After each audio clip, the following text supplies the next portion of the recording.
तो बच्चों, आज ऑनलाइन क्लासेस में हम सेकेंड ईयर के सेकेंड सेमेस्टर में वेटरनरी फार्माकोलॉजी में लेसन नंबर 15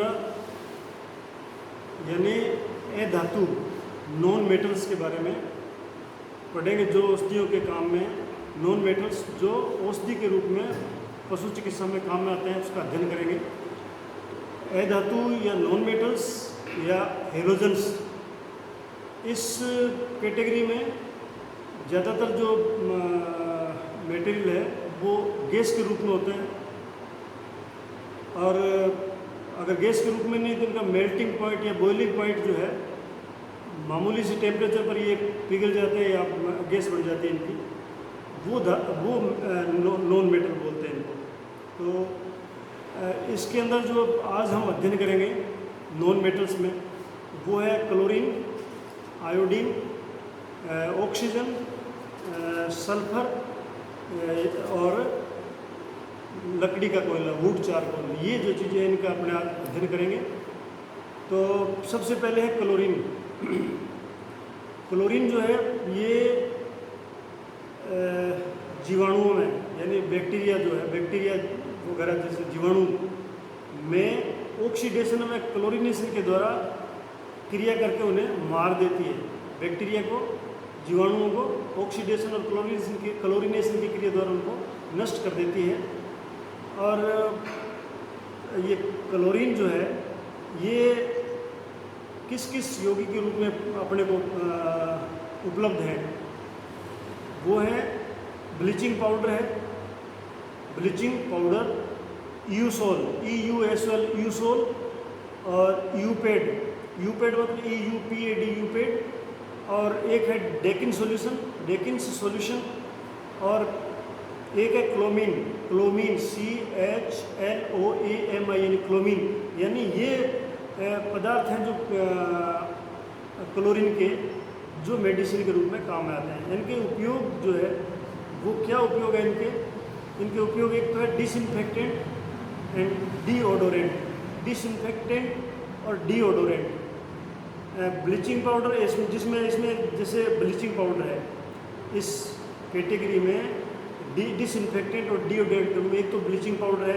तो ब्लीचिंग पाउडर जो है उसको पशुशालाओं यानी गौशाला वगैरह है उनकी दीवारों को संक्रमण रहित करते हैं, संक्रमण रहित डिसइंफेक्टेंट के काम में लेते हैं तो ये।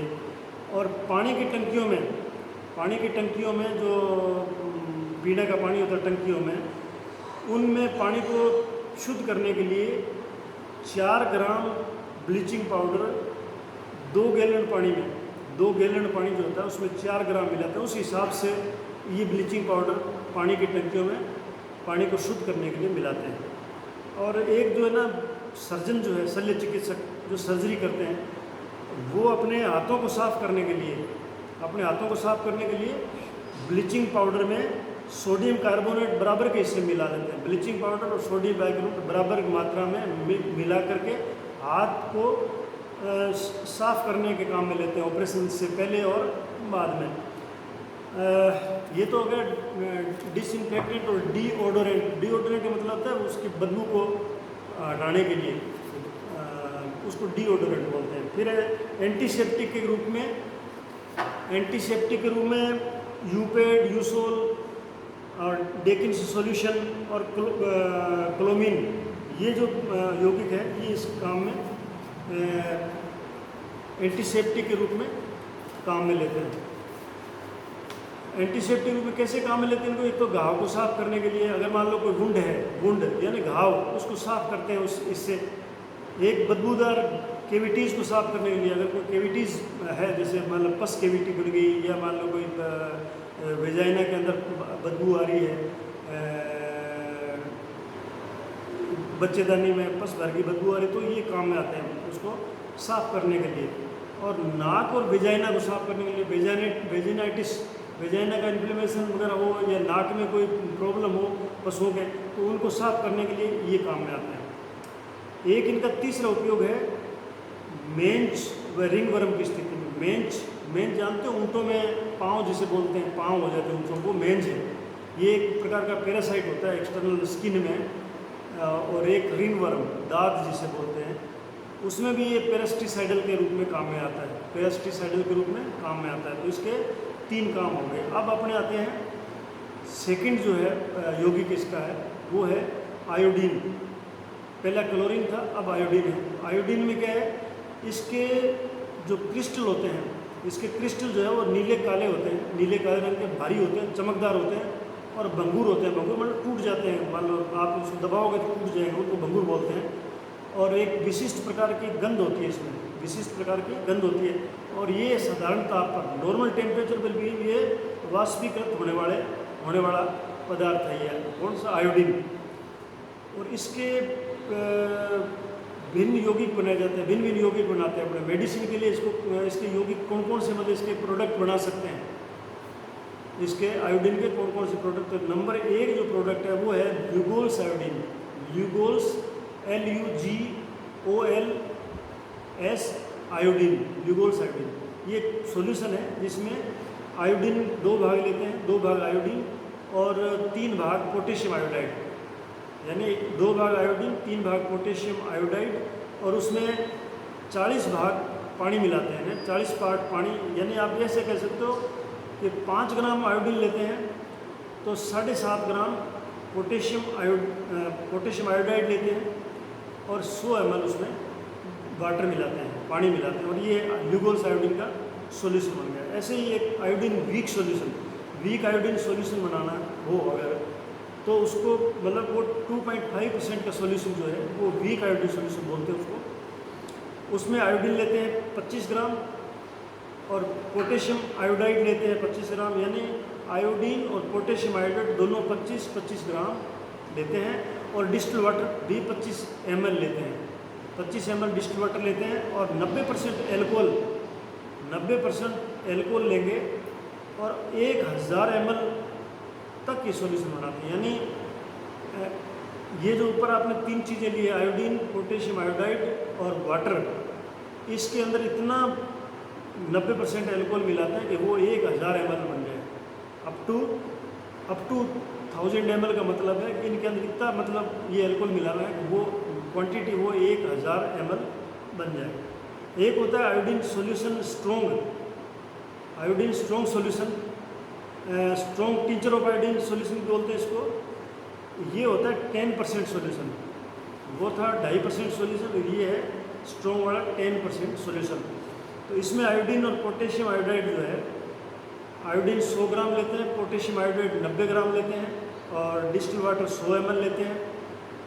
और इसको 90% एल्कोहल जो है वो अप टू 1000 ml, यानी ये चीज़ें जो है मिलाने के बाद तीनों उसमें इतना एल्कोहल मिलाते हैं कि वो क्वांटिटी 1000 ml हो जाए। तो ये स्ट्रॉन्ग सॉल्यूशन है आयोडीन का। एक होता है मंडल स्पेंट, मंडल स्पेंट में क्या है, आयोडीन 4 ग्राम और पोटेशियम आयोडाइड 4 ग्राम, दोनों 4-4 ग्राम लेते हैं। आयोडीन और पोटेशियम आयोडाइड दोनों 4-4 ग्राम लेंगे और उसमें ग्लिसरीन 12 ग्राम मिलाएंगे, ग्लिसरीन 12 ग्राम मिला के, और 80 ml उसमें पानी लेंगे, 80 ml पानी लेंगे। और ऑयल ऑफ पिपरमिंट, पिपरमिंट का जो तेल है वो 20 ml लेंगे और इसको एक बना लेते हैं पेस्ट के रूप में, पेस्ट, ठीक है। तो ये मतलब मंडल स्पेंट हो गया। एक होता है आयोडीन ऑइंटमेंट, ये आपके प्रैक्टिकल में भी आएगा, आयोडीन ऑइंटमेंट बनाने की विधि क्या है, क्या काम आता है वगैरह, है ना।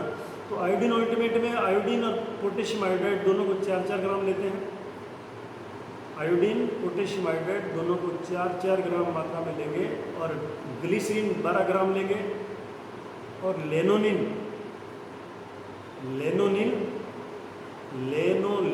80 ग्राम। ये इतनी चीज़ें लेके इसका ऑइंटमेंट बना लेते हैं स्लेब पे। स्लेब और स्लेब आपने देखी जो मेडिसिन बनाने काम आती है।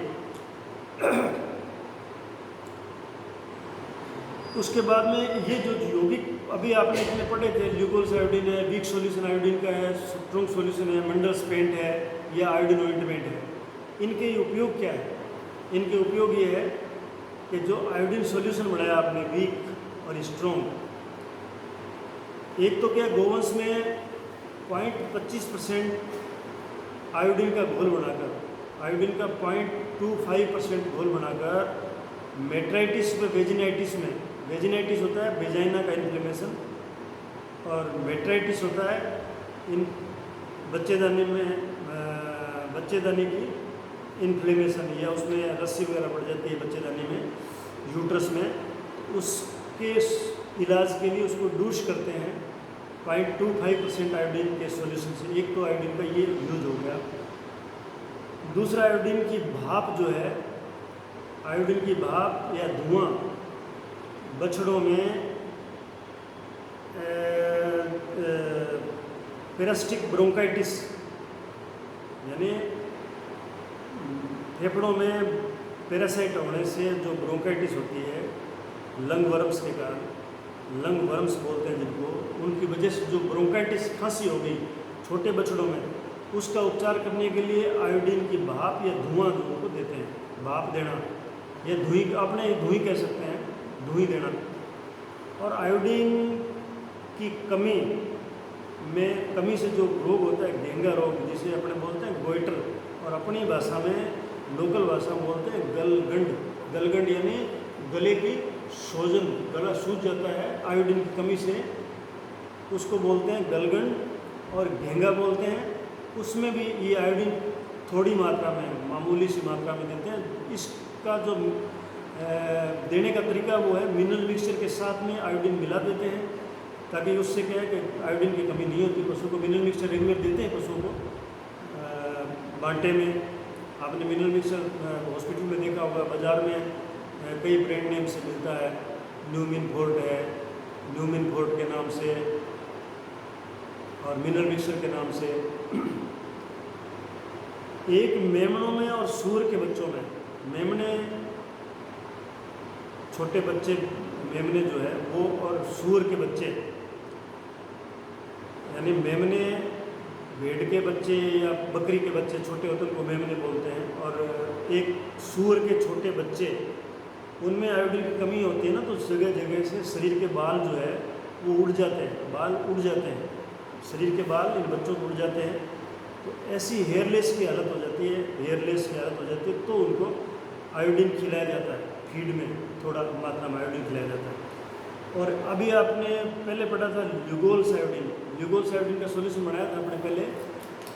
आयोडीन 5 ग्राम और पोटेशियम आयोडाइड 7.5 ग्राम और 100 ml उसमें पानी मिलाते हैं, तो वो ल्यूगोल्स आयोडीन बन जाता है। उस ल्यूगोल्स आयोडीन का काम क्या है? एक तो ये काउंटर इरिटेंट का काम करता है और एक एब्जॉर्बेंट का काम करता है। जैसे गायों में, भैंसों में एक बीमारी होती है स्ट्रिंग हार्ट, नाड़ चढ़ती है, यानी लोकल भाषा में कहते हैं नाड़ चढ़ती है, यानी पिछले पैर की एक लिगामेंट होता है, वो मीडियल पटेलर लिगामेंट बोलते हैं, उसकी वजह से बीमारी होती है। तो उसमें पैर को मतलब पशु घसीट के चलता है ना, खिंचाव सा आ जाता है उसमें, थोड़ी देर चलता है फिर ठीक चलता है। ये ज़्यादातर ब्याने के बाद में या ब्याने से पहले बीमारी गायों में, भैंसों में बहुत होती है, चिटकी वाली बीमारी बोलते हैं इसको। तो इसमें क्या है कि जहाँ पटेला में जो ग्रूव है, पटेलर ग्रूव जो होता है, पटेला का ग्रूव है जहाँ पे लिगामेंट निकलते हैं 3, मीडियल और लेटरल। जहाँ मीडियल लिगामेंट निकलता है वहाँ पे 20 ml ल्यूगोल्स आयोडीन का सॉल्यूशन इंजेक्ट कर देते हैं लोकल उसमें। तो उसमें जो इन्फ्लेमेशन होती है, स्वेलिंग आती है, उससे जो लिगामेंट जो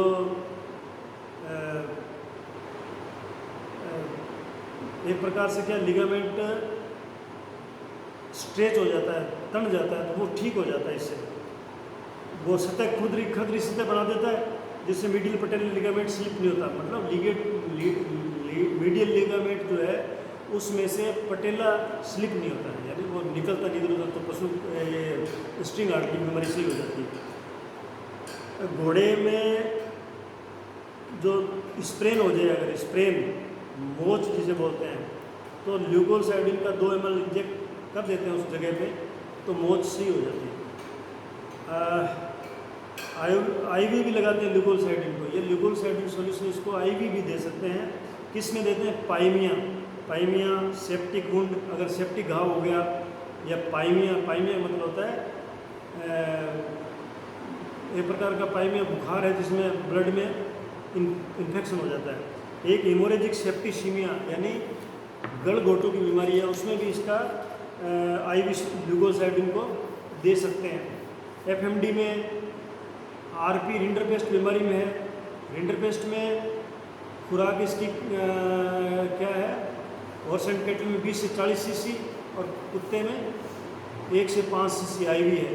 सोरियासिस में, एक्जिमा में ये इसकी खुराक दे रखी है। ये इतनी बीमारियां जो थी ना अभी अब बताई थी अपने 5, 6, 7 बीमारियां, उसमें कैटल हॉर्स में तो 20 से 40 cc देते हैं IV और कुत्ते में 1 से 5 cc IV देते हैं। अगर घेंगा या गलगंड रोग जिसे गोइटर बोलते हैं, आयोडीन कमी से गले में सूजन आती है, अगर वो रोग हो जाए तो उसमें सीधा भी थायराइड ग्रंथि में दे सकते हैं। थायराइड ग्लैंड जो है, थायराइड ग्रंथि यहाँ पे है, उसमें सीधा भी दे सकते हैं। और परप्यूरा हेमोरेजिका में, परप्यूरा हेमोरेजिका बीमारी जो है उसमें इसको इंट्राट्रेकियल भी दे सकते हैं। इंट्राट्रेकियल यानी ट्रेकिया के अंदर भी दे सकते हैं। तो ये आपका आयोडीन था। अब इसमें बनाते आता है टिंचर आयोडीन। टिंचर आयोडीन कैसे बनाएंगे? एक तो वीक टिंचर आयोडीन का उपयोग, जो टिंचर आयोडीन पहले आपने वीक और स्ट्रॉन्ग सॉल्यूशन बनाना अभी थोड़ी देर पहले देखा था। अगर वीक टिंचर आयोडीन का उपयोग तो एंटीसेप्टिक रूप में करते हैं।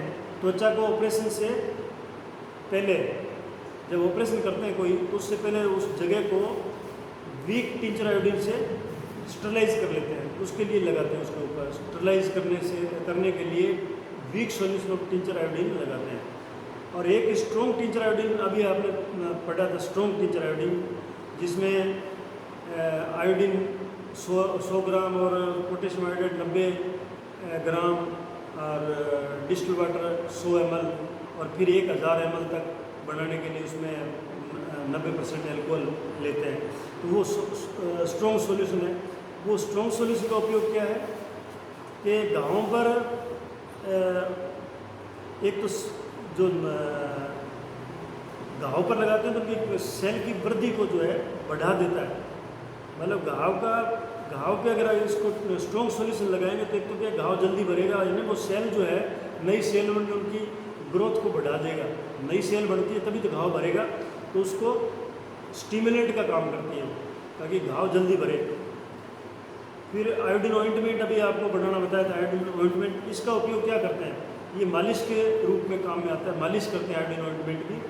जैसे स्पेन हो गया, मोच पड़ गई, मजरोड़ जिसे बोलते हैं, मजरोड़ यानी मोच, और इन्फ्लेमेशन, सूजन आ गई पैर में या किसी ऑर्गन में, अंग में, आर्थराइटिस, जोड़ों की इन्फ्लेमेशन ऑफ जॉइंट्स, और साइनसाइटिस और मेमाइटिस, मेमोरी ग्लैंड का इन्फ्लेमेशन, साइनसाइटिस, ये बीमारियां हैं। इनमें ये मालिश के रूप में काम में आता है, जिससे कि स्वेलिंग कम होती है, दर्द कम होता है।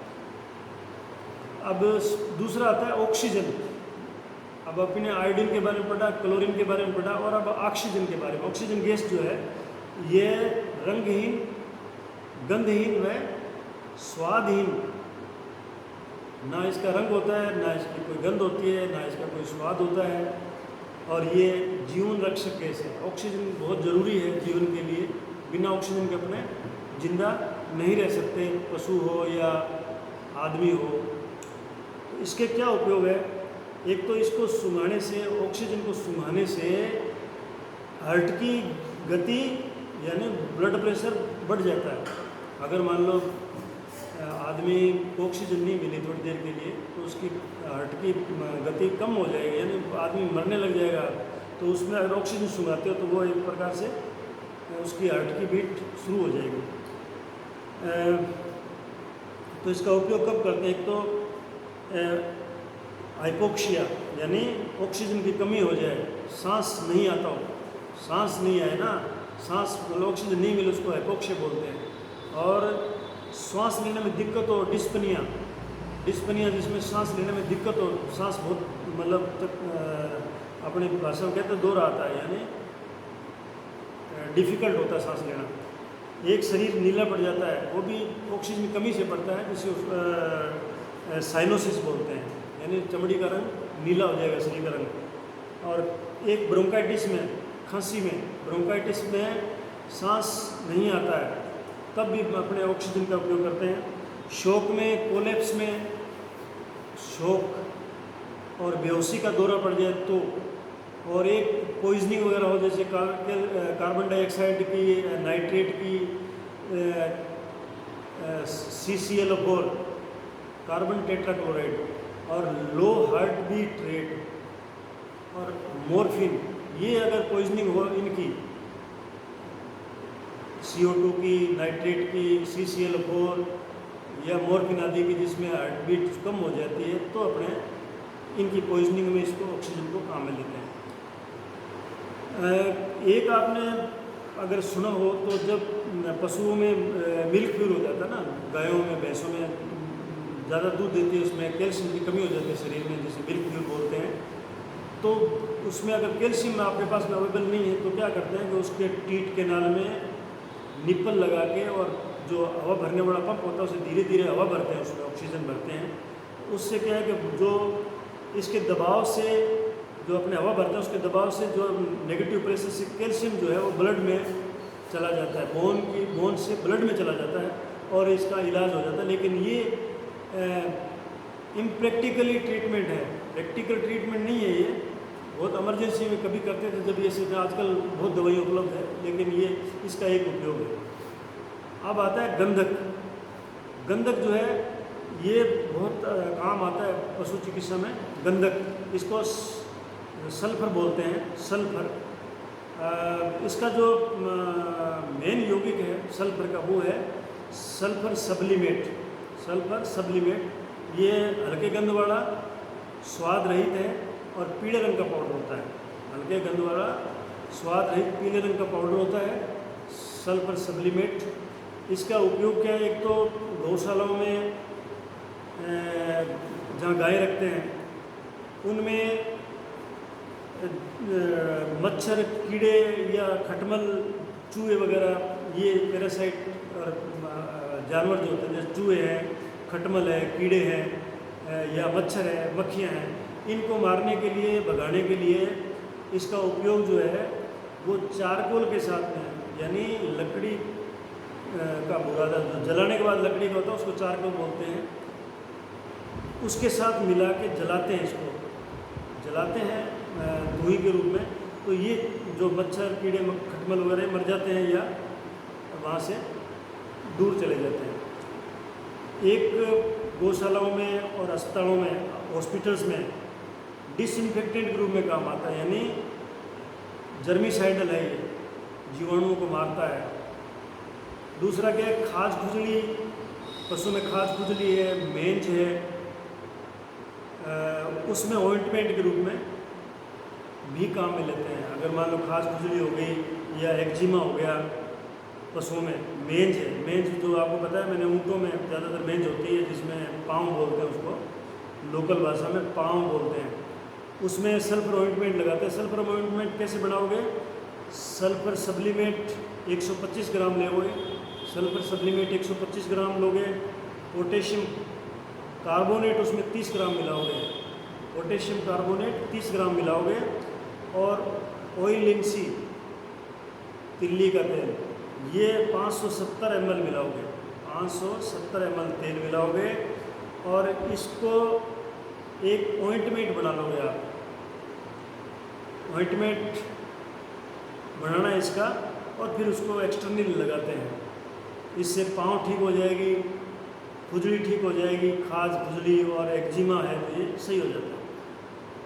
फिर ये कब्जी में, पशु कब्जी हो जाए, कॉन्स्टिपेशन, उसमें लग्जेटिव का काम करता है। कॉन्स्टिपेशन में लग्जेटिव का काम करता है। कैसे, केटल में 90 से 125 ग्राम दोगे, हॉर्स में 30 से 60 ग्राम और कुत्ते में 1 से 8 ग्राम। ये उसको कब्जी में भी दे सकते हो आप, कॉन्स्टिपेशन में। और फिर एक लास्ट में आता है लकड़ी का कोयला। लकड़ी का कोयला जिसे वुड चारकोल बोलते हैं, वुड चारकोल, लकड़ी को जला के जो कोयला बनेगा उसको पीसते हैं, तो ये एक गंधहीन, स्वादहीन कोयले को पीसने वाले पर पाउडर, काले रंग के पाउडर के रूप में प्राप्त होता है। यानी लकड़ी को जलाओगे और उस कोयले को पीसोगे, पीसने के बाद में जो पाउडर प्राप्त होगा वो वुड चारकोल बोलते हैं उसको। अब इसका उपयोग जो है, एक तो सड़े हुए अल्सर है उसमें पाउडर के रूप में छिड़कते के काम आता है ये उपयोग में, तो उसको डेसिकेंट और डिओडोरेंट का काम करेगा। और आफरे के आदि के अंदर पशु को अगर दोगे आप ओरली तो ये गैस के एब्जॉर्बेंट का काम करेगा, एब्जॉर्बेंट गैस को सोख लेगा, एब्जॉर्ब कर लेगा। और एक क्या कि इसका जब डायरिया के अंदर जब दस्तों में दस्त लगते हैं पशुओं को तो केओलिन, क्रीटा और कटेचू के साथ में भी एस्ट्रिंजेंट के रूप में देते हैं इसको। अगर दस्त लगे पशु को तो क्रीटा, कटेचू और केओलिन के साथ में मिला के इसको देंगे तो दस्त रुक जाते हैं। एक फास्फोरस का और एल्कलाइंस का, अगर एल्कलाइंस जो अभी आपने एल्कलाइंस पढ़े थे उनका या फास्फोरस की पॉइजनिंग हो जाए पशु में अगर इनकी पॉइजनिंग हो जाए, पशु उनको ज़्यादा मात्रा में खा ले अगर, तो इसको एब्जॉर्बेंट के रूप में काम में लेते हैं, यानी पेट में अगर आप इसको दोगे तो उस जहर को एब्जॉर्ब कर लेगा चारकोल। तो ये आपने आज नॉन मेटल्स के बारे में पढ़ा। आज तक ये जितने आपने जो मेडिसिन यानी पदार्थों बारे में पढ़ा है ये सारे इनऑर्गेनिक थे, इनऑर्गेनिक अकार्बनिक थे सारे। अब अकार्बनिक के अंदर जो औषधि के रूप में काम में लेते हैं वो पदार्थ सारे आपने पढ़ लिए। अब नेक्स्ट टाइम में अपने इनऑर्गेनिक ऑर्गेनिक मेटल के बारे में पढ़ेंगे, कार्बनिक पदार्थों के रूप में पढ़ेंगे जो मेडिसिन में काम में आते हैं। धन्यवाद।